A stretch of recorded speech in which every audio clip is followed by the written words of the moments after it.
mes parents sont médecins, mon père, ma mère, mon grand-père, ma soeur est médecin. Moi-même, la médecine est quelque chose qui m'intéressait. Et puis, quand j'étais en 6e, je me souviens que mon frère, j'ai un frère jumeau en fait, il n'est pas du tout dans le cinéma. Et lui, il voulait être cinéaste animalier. Il avait filmé les animaux. Et il avait acheté un bouquin qui s'appelait, mes parents lui avaient acheté un bouquin qui s'appelait Moi, Christian Zuber. Et j'ai vu un mec qui filmait des singes, des éléphants, des tigres, et des panthères en Afrique. Donc je me suis intéressé à ce média et puis plus tard j'ai découvert le cinéma grâce à mon cousin, le cinéma italien des années 70. J'ai découvert Jacques Tati et je me suis intéressé beaucoup à la photo. C'est la photo en fait, je fais beaucoup de photos. J'ai eu beaucoup d'accidents quand j'étais plus jeune, d'accidents physiques. Donc je me suis retrouvé scotché sur un lit. Je pouvais me déplacer difficilement mais je faisais des photos. Et j'ai eu un laboratoire photo, un laboratoire argentique. J'ai fait beaucoup de photos. Et naturellement, en allant au cinéma et en faisant de la photo, je me suis intéressé à ce média. Et quand j'avais 18 ans, 19 ans, je suis venu à Paris pour faire du cinéma. Et c'est comme ça que petit à petit j'ai intégré une école et je me suis retrouvé sur le plateau. Je dirais que le directeur ou la directrice de la photographie, c'est la personne qui est responsable de l'image du film. Mais c'est une personne qui travaille en adéquation avec le réalisateur ou la réalisatrice.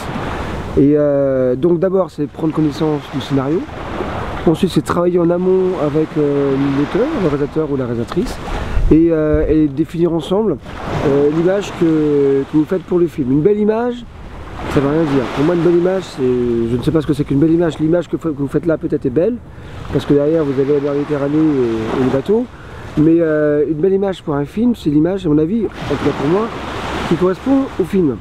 Une belle image d'un film de Cassavetes, Husbands de Cassavetes, a une très belle image parce qu'elle est en adéquation avec le propos.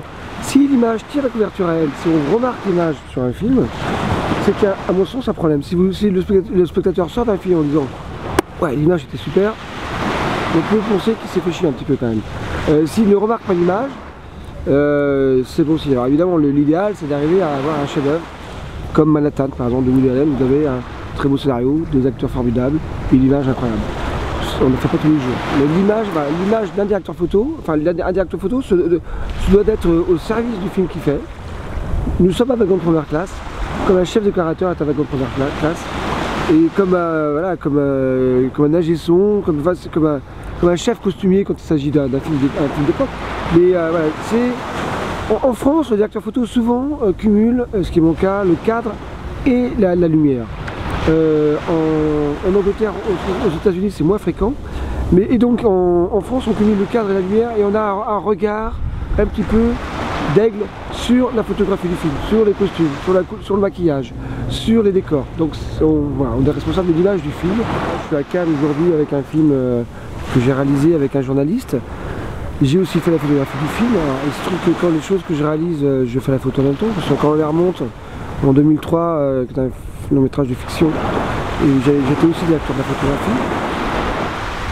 Moi je trouve pas ça très compliqué en fait, d'être directeur photo et d'être réalisateur en même temps. Parce que c'est le prolongement. Alors il y a plusieurs réalisateurs qui cadrent. Luc Besson c'est quelqu'un qui cadre, Lecomte c'est quelqu'un qui cadre, Luret il cadre aussi ses films. C'est plus rare de faire la photographie et la réalisation, je vous l'accorde. Alors moi quand je réalise des films, pour l'instant j'ai fait des films sans beaucoup de moyens, volontairement. J'ai pas envie de partir avec 5 camions de matériel. J'ai envie ça m'intéresse de faire ça quand je travaille sur des films, avec une grosse équipe, avec des moyens plus lourds. Moi quand je travaille comme réalisateur, je préfère travailler avec peu de moyens, dans une écriture un peu urgente. Généralement la caméra à l'épaule, enfin là je pense à quand on remonte, mais là je suis à Cannes pour un film qui est un documentaire. Donc là on est parti à 4, sans directeur de production, sans régisseur et sans assistant réalisateur. C'est-à-dire que je suis parti avec 2 caméras. Là vous tournez avec un Canon, moi je suis parti avec un Sony Alpha 7S II, c'est pareil, c'est pas plus gros. Et le film a été projeté en sélection officielle lundi, sur grand écran, et ça fonctionne. Donc, quelque part, cette technique que j'ai apprise, c'était pour nous permettre d'en être débarrassé. Quand vous maîtrisez la technique, bah, vous pouvez après penser à autre chose. Là, sur Colonel Monde, je travaillais des acteurs comme Yoann Moreau, comme Wim Willard, comme Duquesne, comme Olivier Gourmet. ça m'intéressait de travailler avec des acteurs comme ça et d'être près d'eux. C'est pas Yolande Moreau qui s'est occupée de la direction d'acteurs et Gilles Porte qui s'est occupé de la photo, non. C'est Gilles Porte et Yolande Moreau qui s'occupaient des acteurs et même Yolande Moreau intervenait sur la photographie. Elle avait le droit de parler de cadres, elle avait le droit de proposer des cadres, elle avait le droit de proposer des lumières, des couleurs. On a travaillé comme ça. En France, vous savez, en France, on a la chance d'avoir un réseau de salles d'arrêt d'essai. Les gens ne savent pas vraiment ce que c'est. On a un réseau de salles d'arrêt d'essai, ils disent art, essai, auteur, ils ne savent pas ce que ça veut dire. Je connais très bien le réseau de salles d'arrêt d'essai. Il faut savoir, si on rentre dans des chiffres, que en France, vous avez 5000 écrans. Enfin, 5000 cinémas, 5000 écrans. Un pâté, par exemple, vous pouvez avoir 10 écrans. Sur ces 5000 écrans, vous avez 50% de ces écrans-là qui sont arrêt essai. Estampillés arrêt essai. Donc vous avez 2500 écrans arrêt essai et 2500 qui sont Gaumont, UGC, pâté. Sur les 2500 Gaumont, sur les 50% d'écrans UGC, Gaumont, pâté, ces 50%-là font 80% des entrées. Donc vous avez les 2500 autres écrans qui se répartissent les 20%. Mais ces gens-là, les salles d'arrêt d'essai, se doivent de projeter des films plus difficiles, plus exigeants, en version originale, ce qu'on appelle les films du patrimoine ou des films pour enfants. Et en France, il y a cette exception culturelle. L'exception culturelle en France, c'est pas uniquement les intermittents du spectacle. L'exception culturelle, c'est aussi ce réseau-là. Vous n'avez pas ça en Italie, vous n'avez pas ça en Angleterre.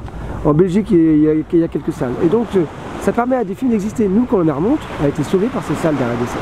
Donc, si je vous dis ça par rapport au métier de directeur photo, c'est que en ayant réalisé des films, en ayant, j'ai même deux sociétés de production, pour produire des petites choses que j'ai envie de faire. On est obligé de s'intéresser à comment fonctionne tout ça. Moi, je suis à Cannes et je connais bien comment fonctionne Cannes puisque j'avais été président d'une association La Cible pendant 5 ans, donc je venais chaque fois à Cannes. Cannes, et je vais écrire là-dessus dans le prochain édito, je me demande où sont les techniciens, où sont les monteurs, où sont les directeurs photo. Alors, on a réussi à imposer un directeur photo à la caméra d'heure. Où sont les ingénieurs du son? Où sont les maquilleurs? Si on les voit, on les voit, c'est peut-être les techniciens qu'on voit le plus, puisqu'ils maquillent les stars. Donc les stars viennent avec des maquilleurs. Mais où sont les scripts?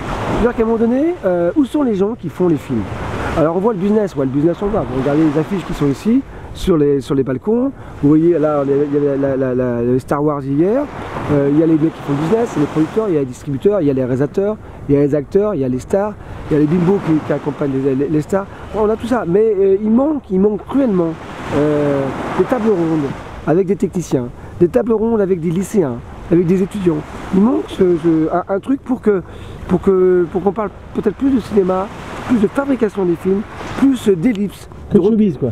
Mais oui, mais c'est-à-dire que c'est le plus grand festival du cinéma du monde. Cannes, c'est le plus grand festival du cinéma du monde. Cannes, c'est l'événement médiatique.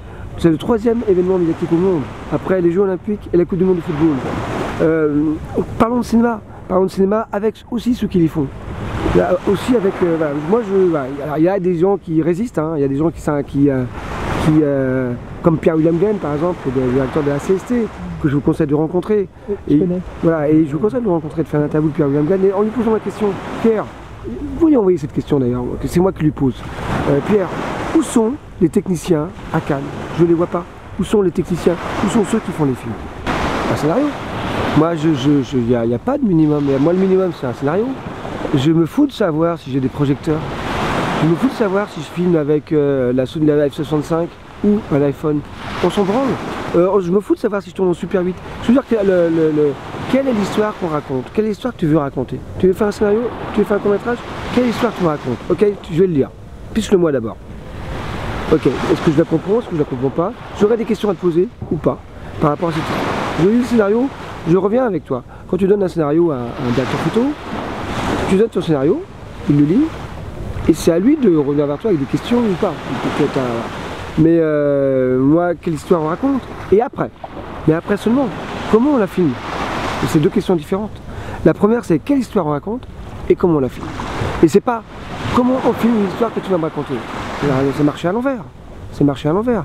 Oui, alors tu comprends, je veux un cadre avec la lumière. Attends, qu'est-ce qu'on raconte? Qu'est-ce qu'on fait? Moi, je veux comprendre ce qu'on fait, ce que tu veux. Alors après, est-ce que tu es technicien? Est-ce que tu as quelles sont tes exigences? Oui, je veux travailler avec un 28 mm. Ok, raconte-moi d'abord l'histoire. Après, si tu veux travailler avec un 28 mm, j'imagine qu'il y a une raison pour laquelle tu veux travailler avec un 28 mm, donc assez proche de l'objectif.